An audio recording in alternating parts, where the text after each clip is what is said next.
السلام علیکم و رحمت الله و برکاته. به کانال افغان کوکین آشپزی افغانی خودتان خوش آمدین. شایما رسا، شهر آلماتی. برای حمایت از خواهرتان کافی است که ویدیوهای ما را لایک کنید. امروز به شما نازنینا یک نان ناشتایی که مثل نان شیرمال است در نظر دارم. امیدوار هستم خوشتان بیاید. لیستش براتان گذاشتیم تا آخر ویدیو با ما باشین. حالا از نزدیک میبینیم. مواد لازمه در انگلیسی هم براتان نوت گذاشتیم. 500 گرم شیر، 1000 گرم آرد که 1 کیلو میشه، دیگه 150 گرم روغن، 100 گرم بوره، 2 دانه تخم مرغ، 1 قاشق چای خوری خمیر مایه، 1 قاشق غذاخوری سرکه سیب، 1 قاشق چای خوری نمک و کم وانیل بر خوشبویی.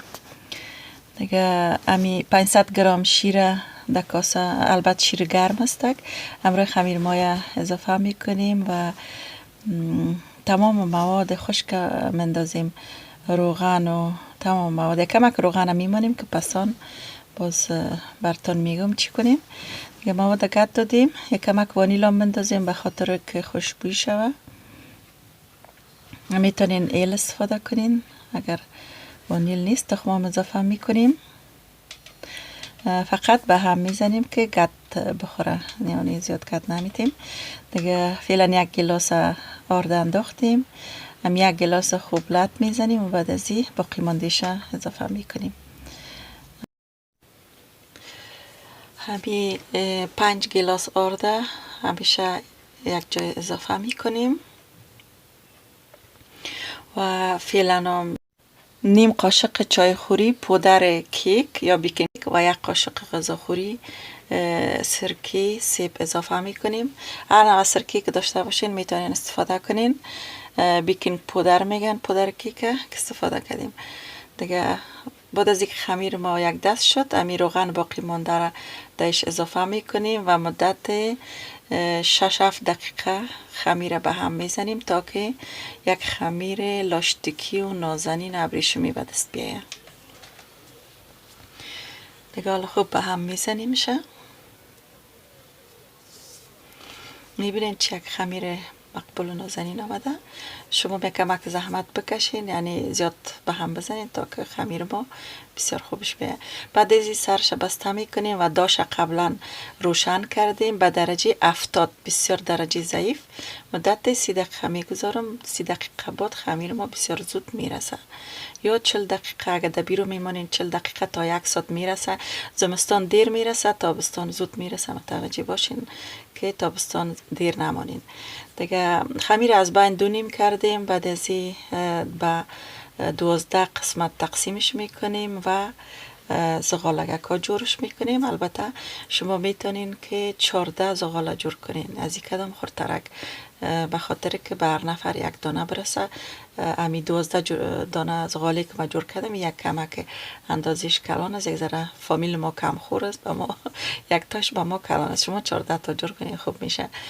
دیگه حال زغالگک های ما کاملا آماده شد و فعلا هم امی پتنوس داش قبلا چرب کرده بودم. در پتنوس داش تمام زغالا را انتقال میتیم و میچینیم پلو در پلو، بسیار به هم نزدیک نه، کمک دورتر.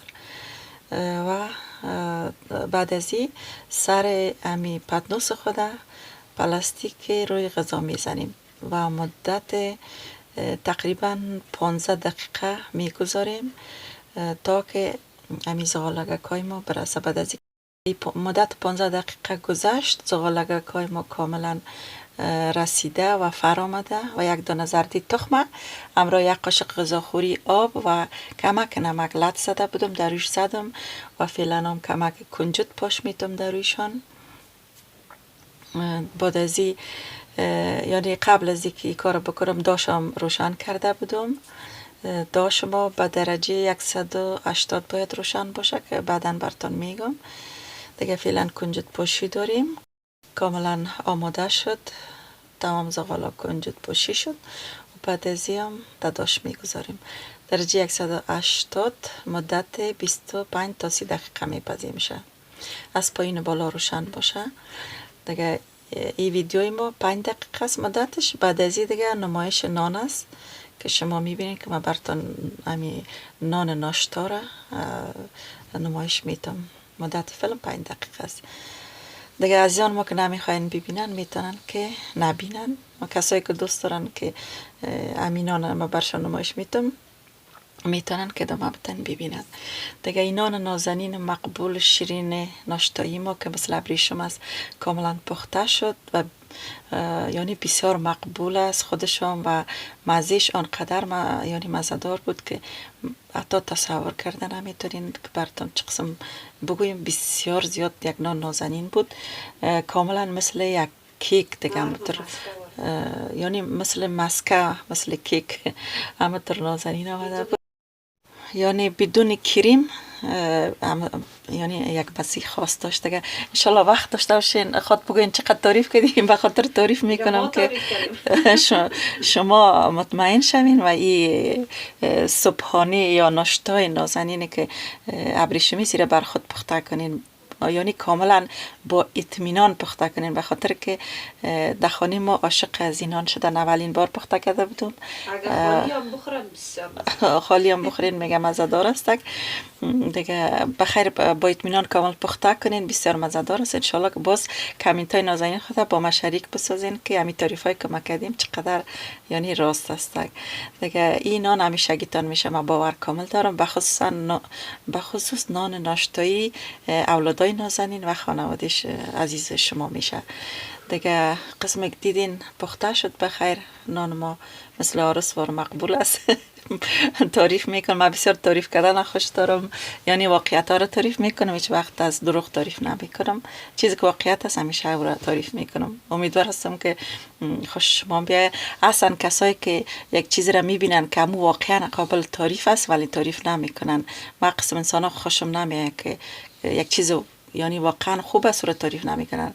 باز یک چیزی که هیچ قابل تعریف نیست او را تعریف میکنن. من عادتم همینطور است، چی طفل باشه، چی غذا باشه، چی لباس باشه، همیشه تعریف میکنم. نگه حال برتان داخلش نمایش میگذارم چقدر یعنی پنبه است، نازنین است، بسیار خوبش است. ایره میتونین که امرای انواع و اقسام شیرنی ها نوش جان کنین. صبح میتونین نوش جان کنین، مثلا طرف های دیگر میتونین نوش جان کنین. عصریانه یعنی یگان کس عصریانه میخورن کباب، یگان کس شیرنی میخورن دیگه. هر عزیز ما هرچی دلش شد میتونه ایره نوش جان خود کنن دیگه. مدت فیلم ما کوتاست، 5 دقیقه. این باقی مانده نمایش است که شما میبینین.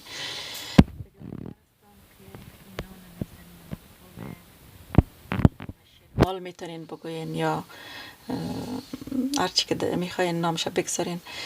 خوشتان آمده باشه. اگر خوشتان آمده لطفاً لایک و سابسکرایب و شریک ساختن فراموش نکنین و اگر امکان داره کامنت های نازتان به خواهرتان بنویسین و خواهرتان از این طریق حمایت کنین دیگه. حالا قسمت داخلش بر شما نازنینان نشان دادم که امو تعریفایی که کرده بودم واقعیت است. شما از نزدیک ببینین. داخل شامین از نزدیک دیدین دیگه. قضاوت به دست خود شما نازنینا باشه.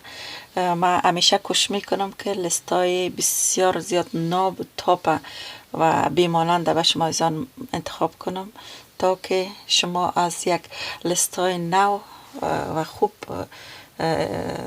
استفاده کنین و به حساب در زندگی روزمریتان نوش جان کنین و عملی کنین دیگه. حالا نمایش داخلش است که برتان نشان داده ریستم. روزم برتان گرفتیم که بعد از این روز جریان روزشم یک ویدیوگه کوتاه گرفتم، این آمد. روزشم بسیار خوبش مقبول روشن میایه دیگه. حالا برتان نشان میدم که امروز کدام نوع شیرنی ها ما این نان ناشتا را میخوریم. شیر غلیظ است که لینکش در پایان میمانم. قطع است و همچنان مربا، قیماق، عسل، چارمغز که پسان امروز شیر و مسکا میتونین که را نوش جان کنین که ما پسان گذاشتیم. شیر و مسکرم دمیست که او فعلا یادم رفته بود که بگذارم دیگه. قیماق و مربا و قطع و شیر غلیظ که لینک هایشان من در پایان از این ویدیو انشالله براتون میگذارم.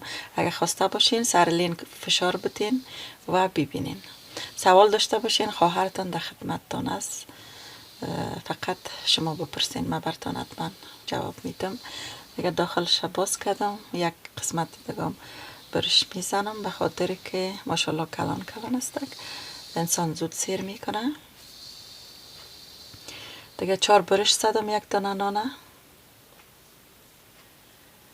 و فعلا یک دانش امرای شیر غلیظ میخوریم که لینک از ایرام حتما در پایان میمانم براتون. خودم درست کردیم ویدیویشا. دیگه چارمغز سرش انداختیم. این وریانت یکش هستک، اولادای من خوش دارن امرای شیر غلیظ بخورن. دیگه وریانت دومش مربای آلو بالوستک امرای آلو که ایرام امرای چارمغز نوش جان میکنیم.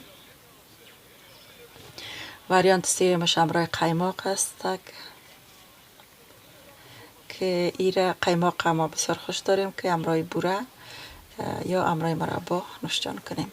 هر وریانت را دوست دارین شما استفاده کنین. و یا قطع است یا پنیر پاشان که ایران بسیار دوست دارن به این شکل نوش جان کنن.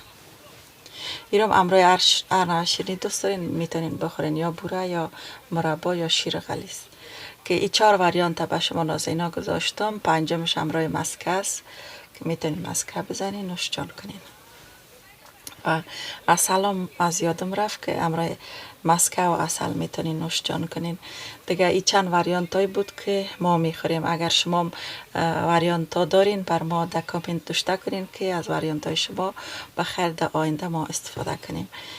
دیگه اگر شما از آن لیست دارین و کدام یعنی ویدیو میخواین براتون درست کنم میتونین که لیست های خود با من در کامنت ها شریک بسازین. انشالله در فرصت به زودترین فرصت براتون میخوایم که ویدیو درست کنم و خدمتتان بگذارم. فعلا شیر و مسکه و خرماست که ایام در لیست ما به حساب دمی صبحانه اضافه شده و هر کسی که یعنی برخواد اینانا تیار کرد میتونه که نوش جان کنه. دعا میکنم که دسترخوان همگی پر از نعمتهای الهی باشد. تا ویدیوی بعدی الله حافظ، نگهدارتان.